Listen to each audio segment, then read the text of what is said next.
get them to do chores, maybe. They're talking more, and of course they're having tantrums. So they're acting just like your husbands. Just kidding. All right. So, how many of you know that legal defense can be expensive? Hopefully not by experience. Did you know there's a legal defense organization that specializes in defending religious organizations, religious freedom, parents' rights, civil liberties, including the defense of the unborn, all without charge? Absolutely. The Pacific Justice Institute, which our speaker tonight is the founder and president. He started in 1997 and decided that he would offer these services free of charge. And since 1997, he's worked tirelessly for all those rights, including the pro-life movement.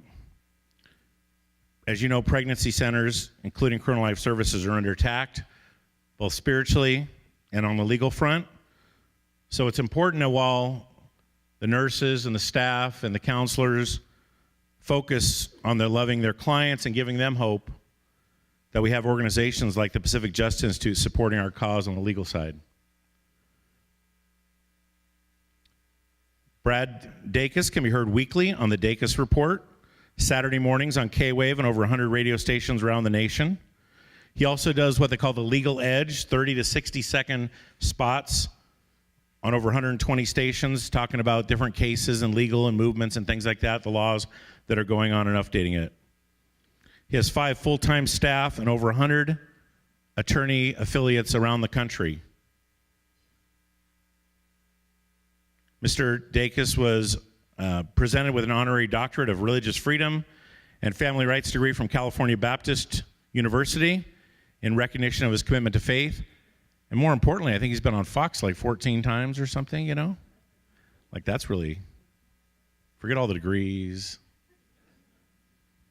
O'Reilly, been on the Bill O'Reilly show 14 times. So, but he's a friend of the pro-life movement, and he's a friend of Colonel Life Services. So please let me welcome Brad Dacus to the stage.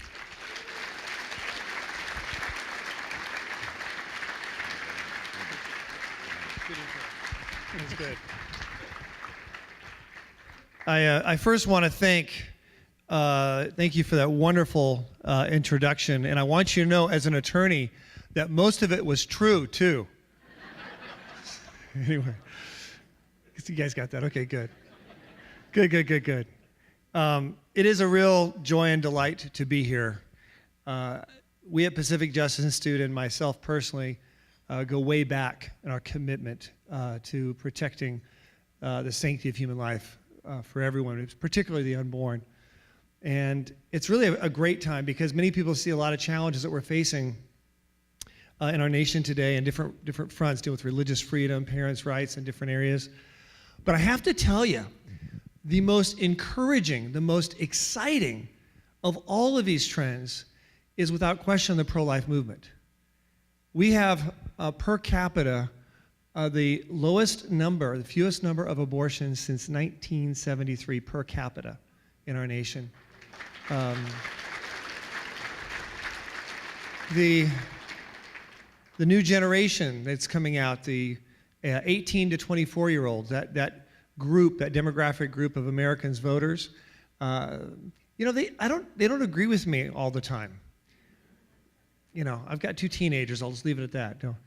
But do you know that 18 to 24-year-olds are the most pro-life part of the voting electorate in America today? The most pro-life part. It's really encouraging because truth is powerful. And when people see and know the truth of the unborn and what's happening and the need, we see it on 3D. I mean, I think those GE commercials, we bring good things to life. You remember those? I thought, what a gift from the Lord. They may not even realize what they were doing, but by showing those color 3D images of the unborn was powerful. And we see this continually moving in the right direction. Our courts are on the brink of, you say, this is going to be something bad. No, it's something good. Our courts are on the brink of becoming the most pro-life in my lifetime. It's exciting. It's exciting. Even, we have the federal district court, the circuit court nominees that are coming in, and they're just being filled like this at a very fast clip. Solid, great justices that I'm really excited about. Supreme Court, where we're just one justice away from the vote that I believe we will need to see Roe versus Wade overturned and brought back to the states. So it is encouraging. It's exciting. We're not on a sinking ship. Quite the opposite. Our boat is rising, and with it, the opportunities and the conscience, and most importantly, the protection of the unborn is rising with it every day. And that is something for us all to be excited about. We at Pacific Justice have taken on lots of cases, lots and lots of cases. We handle several thousand requests for assistance every year without charge. So I'm not going to go into all of it, but I do want to give you some encouraging highlights. And one was a case in Vacaville. It was a pro-life clinic, Alpha Pregnancy Clinic. And they were going to move into a medical facility complex. And as it turns out, they'd signed the lease. And it was great because they were going to be literally right across from another pregnancy center called Planned Parenthood. And literally, to your left is life, to your right is death. I mean, you talk about being pro-choice. If there's someone's pro-choice, they can't object to this, right? I mean, it's very choice. Well, as it turns out, the lease was torn up after it was signed. And we filed a lawsuit against the owner of the complex. And with Discover, we found out that Planned Parenthood was behind it the whole time. And so we then sued Planned Parenthood in a friendly, okay, it wasn't friendly, but anyway, we brought them in a lawsuit, my favorite entity to sue. I'm sorry, I shouldn't say that. But, and they were brought in, and we sued them. And I'm pleased to announce that before this last year was over and before the lawsuit was over, they were shut down. And that was great. So it's encouraging. We also have seen, as we speak right now, we just recently, a case pending before the United States Supreme Court.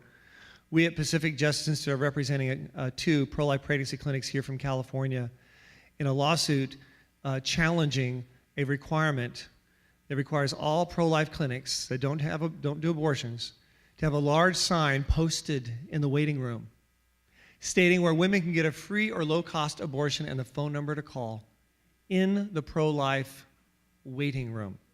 It has to be at least 22-inch font. I mean, it's very, very specific. Well, we filed this lawsuit, went on appeal, and now the Supreme Court there's several cases. They're hearing a parallel case right now at the same time that ours is pending. And the oral argument went absolutely fantastic. It looks like we have people on both sides of the bench that are going to find this as an egregious violation of free speech, First Amendment rights for private entities. And with that, it's going to be a great, great case law. Finally, I wanted to touch on the fact that what we're doing here is more than just even protecting the unborn, because the conscience of the sanctity of human life impacts others as well. We've noticed the last 18 months, we had for the first time 3 separate sanctity of human life cases involving individuals. 2 of them were toddlers, where the hospitals were going to pull the cord prematurely, even though an outside neurologist was brought in to affirm that the children were not brain dead. They were still living. And we had to get an injunction from a superior court in San Diego to save the life of one. We had to get an emergency restraining order from the state Supreme Court of California to save another. That's how dire this issue is. That's how important this issue is.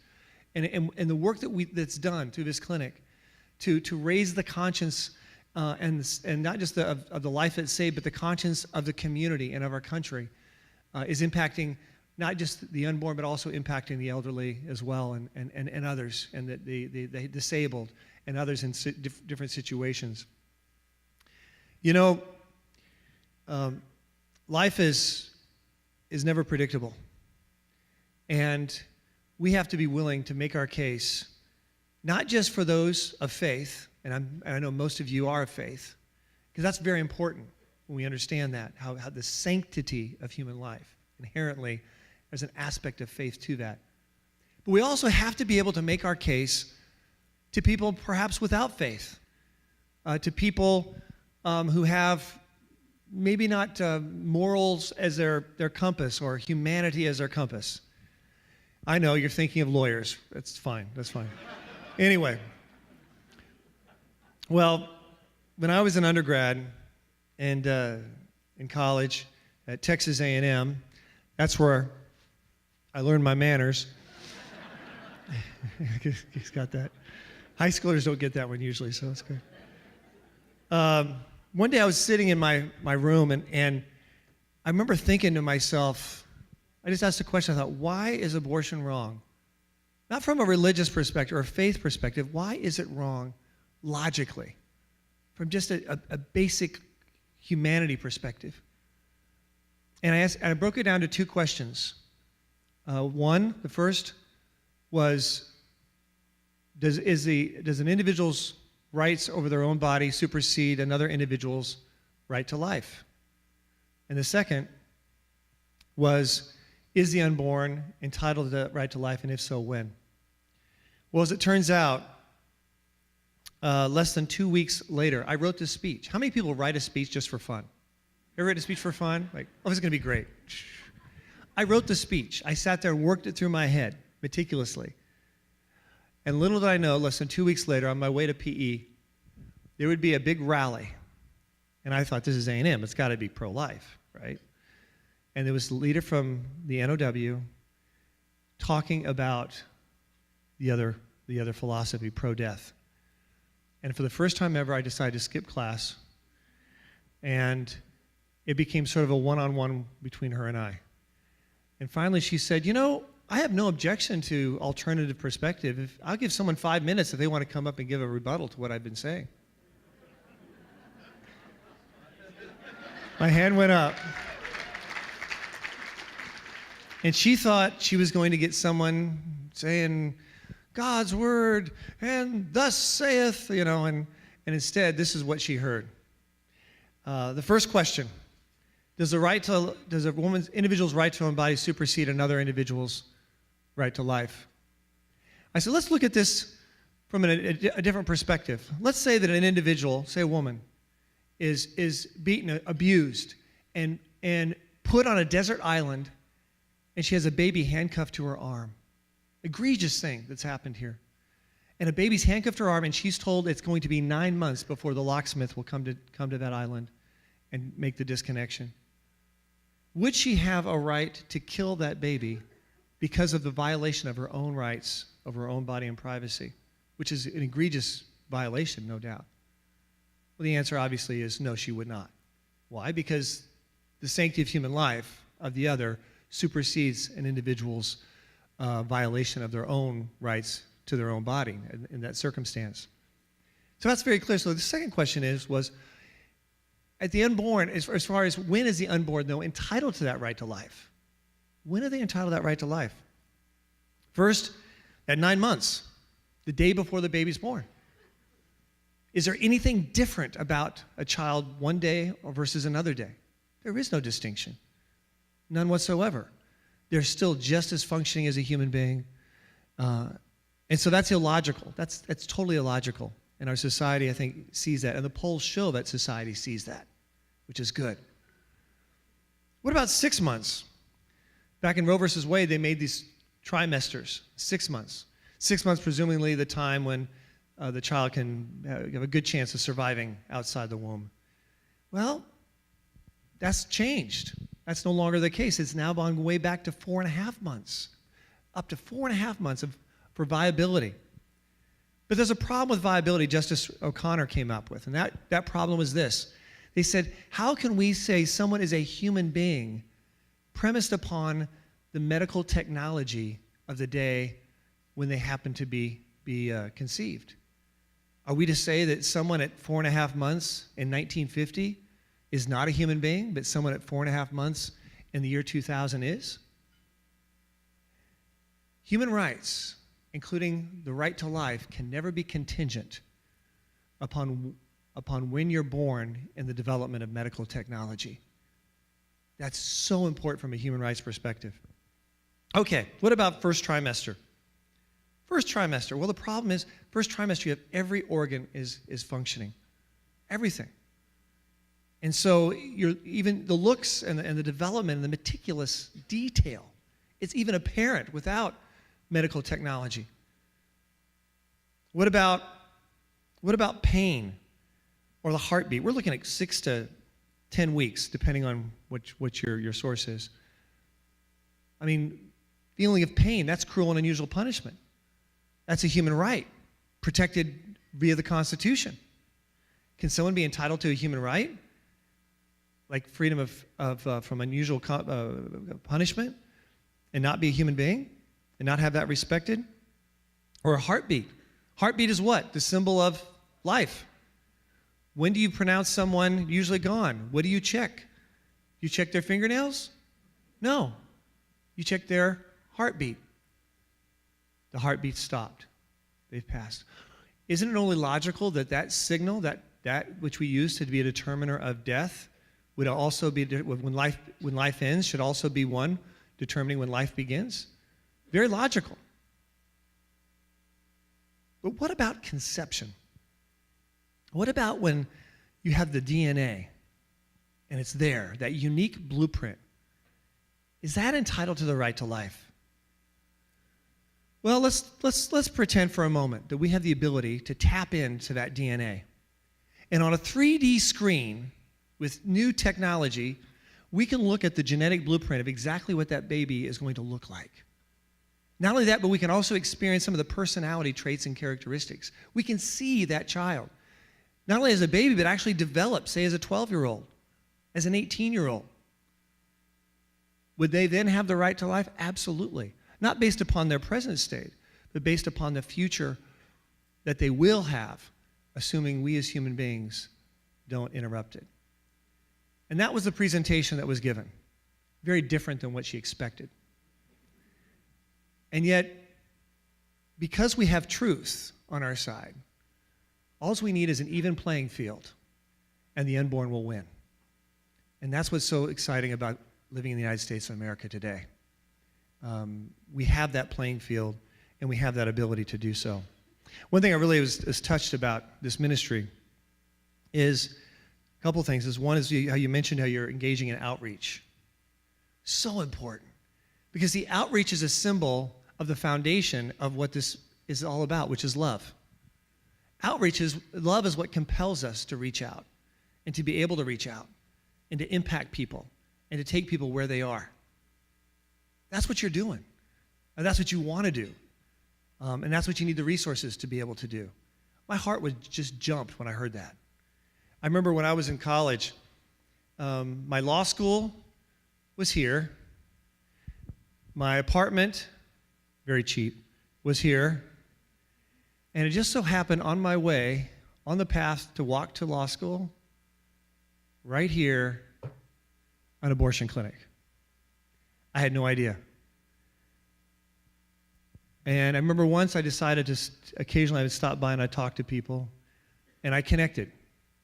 And there was a young boy and a girl, and they got out of their car, and his face was pale, and her face had been crying.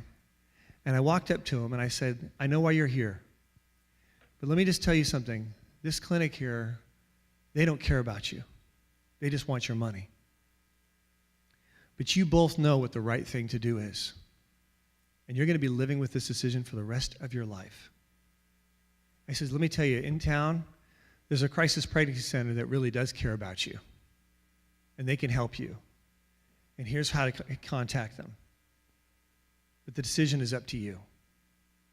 And at that point, I turned to walk away because I did not want to be the issue. And as I did, I heard the car doors close, and then I heard the ignition turn on. Outreach, connecting. How many more unborn can this clinic save with that kind of connecting? with connecting in colleges, campuses, universities. It can become exponential. And what's exciting is you already have the people with the heart and the love and the passion to do it. Another point that caught me was the fact that they're engaging in advertising. Advertising. Connecting in areas and ways that society doesn't expect. Oh, maybe in a church bulletin people expect it, right? A little corner there, right there. But maybe not in a video, maybe not something put out, maybe not in a sign, maybe not in a new, I love the new lighting, the pregnancy clinic lit up. It's great.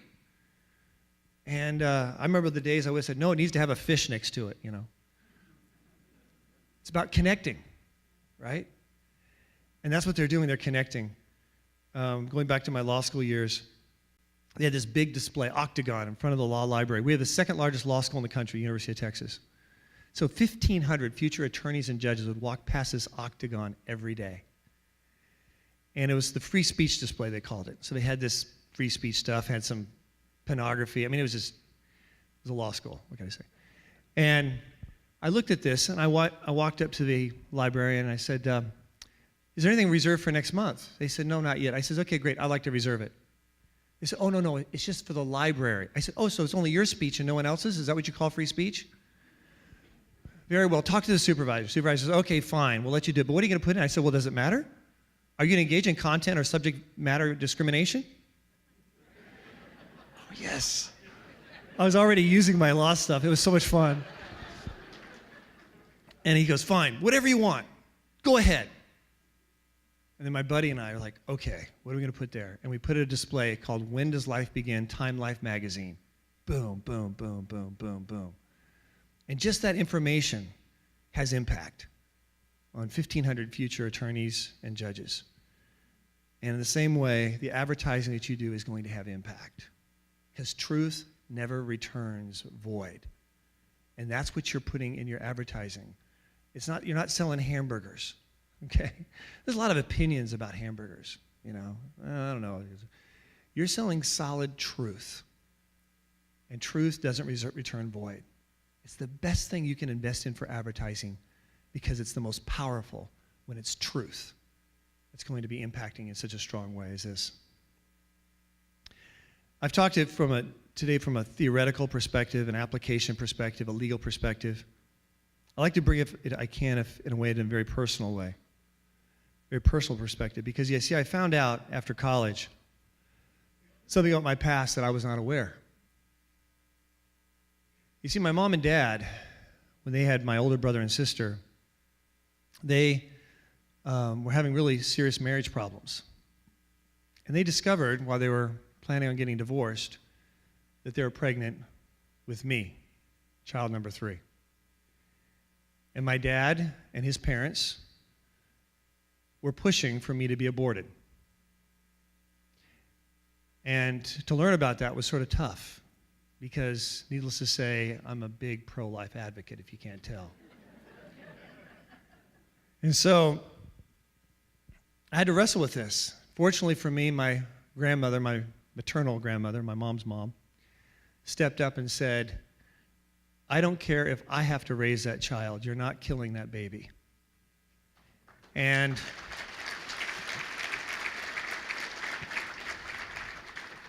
of course, you know what the final outcome was. And my life was spared. But one thing that I had to learn through this was the power and the importance of not just advocacy, but also compassion and forgiveness for those other individuals. I had to learn to forgive them and to love them and to have a restored relationship. My grandmother, who wanted me to be aborted, at the time she was passing away, of all her grandkids, by the way, I became her favorite grandkid. I looked just like my dad. But I remember on her deathbed, I was the only one there ministering to her from the Word and encouraging her from the Word and being able to forgive. And I think that's a real important message because so many women don't have the resources and they make the wrong decision. Sometimes they have pressure from family. Sometimes they have pressure from their boyfriend or their husband. And yet, they make the wrong decision. And they have the guilt. And they often have the regret. And what's great about this organization, it's about those women too. To give them a love and a hope. And to let them understand what forgiveness is. Sometimes people say to themselves, and I know I'm not in a church setting here, so I won't go off of my sermon, but sometimes people say to themselves, how could God forgive me for this? Because I can't even forgive myself. To me, that's like walking up to Jesus Christ on a cross, who's dying for our sins, and saying, nice try, but for me, that's just not good enough. And with his love and mercy and grace, he responded to that. When on the cross he said, it is finished.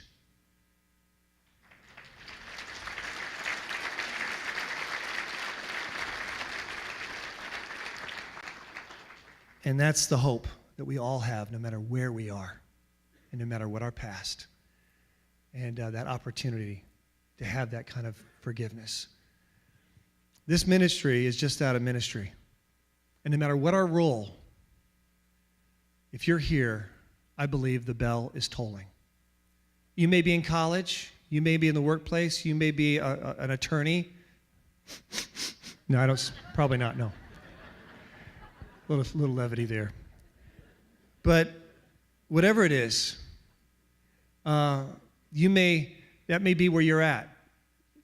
But wherever you are, when the bell tolls, when that opportunity is there to make a difference for the unborn, to make a difference for the sanctity of human life, to make a difference in your community, we need to seize upon it. We only go through life once. And this is the opportunity tonight. There's going to be, I think this is a chance, and I'm so excited about the vision because we can get behind this. We've seen the results, but there's so much more to do. And there's so much more that they're on the brink of accomplishment. And what they need is for us to get behind them tonight. Will you consider that? The bell is tolling. Now let's answer. God bless. Thank you very much.